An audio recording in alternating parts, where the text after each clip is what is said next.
50 po. Kayo po? 48. Ah, 48. 48 po. Opo. Paano po niyan? 50 na ako. Matanda na po yan dahil sa ganyan trabaho. Yan po yung ibig sabihin yan sa kasipagan. Wala nang oras sa sarili. Taga saan po ba kayo? Masbate. Malayo. Ako po sa San Fernando, Pampanga. Ay, malapit lang. May baboy ako narinig. Alaga niyo po ba Malapit yung lang. mga baboy? Sa balai ko. Mas Biyanan ng anak. Mm. Ako ngayon sa Pangasinan. Pangasinan ako, ma'am.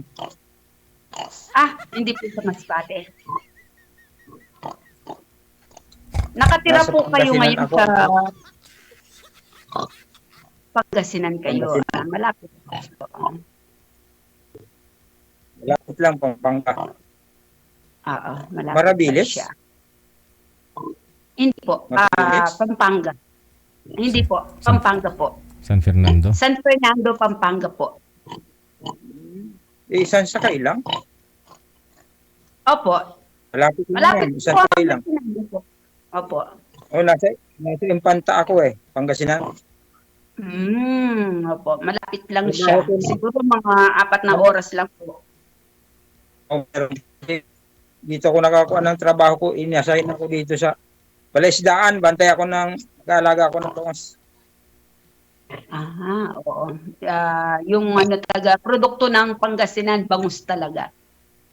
Masarap ang lasa ng bangus. Oo. Masarap ang lasa. Basta sa Pangasinan, sarap. Mas masarap si Sir magmahal, mama. Opo, masarap din po ang Masarap. magmahal. Lalo na Masarap February talaga 4. magmahal pag nagkaroon. Malapit na ang Valentine. Kaya nga po ako nandito ngayon dahil wala akong ka-Valentino. Sir, yung huli nyo pong nakausap dito, ano po yung pag-uusap nyo sa off-cam? Matagal bago kami nagkausap. Aha. Kaso, sir, hirap kalimutan na lang natin. Bakit? Sabi na, ayaw ko pag-usapan. Okay. Busted Mahirap. po kayo, no? Busted, no? Hindi naman siguro pagmamahal ang kailangan. Ba? Anong hanap? Bukod Pera? siguro sa pagmamahal, may iba pang sadya. Siyempre, kasama ho sa pagmamahal, siyempre, kung magkatabi kayong matulog kong gabi, alam mo na yun. Yun talaga. Magbig. Naman. Pera, no? Gagawin. Pera. Okay na siguro, sir. Hindi na natin pag-usapan. Pera. Wag ka mag-alala dito kay ma'am sumasahod si ma'am ng 65,000. Wag ka mag-alala. Hindi ka pipirahan ito.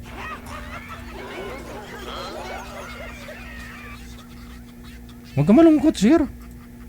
Mukhang nawalan ka ng 10,000 Siguro bigyan mo ng 10,000 yun, no?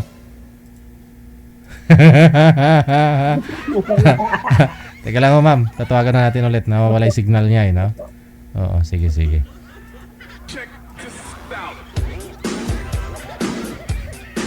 Magkano sahod ng Master Teacher 3 ngayon? Master Teacher 1 nasa 45 yata, no? Dyan siguro 60 sahod ni ma'am, Master Teacher 3 na yan si ma'am, sunod principal na yan, no?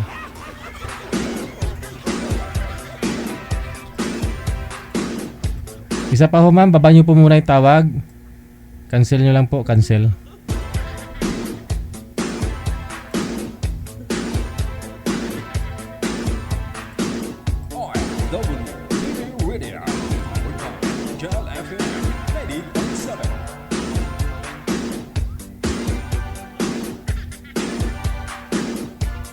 Hindi na po siya online manager.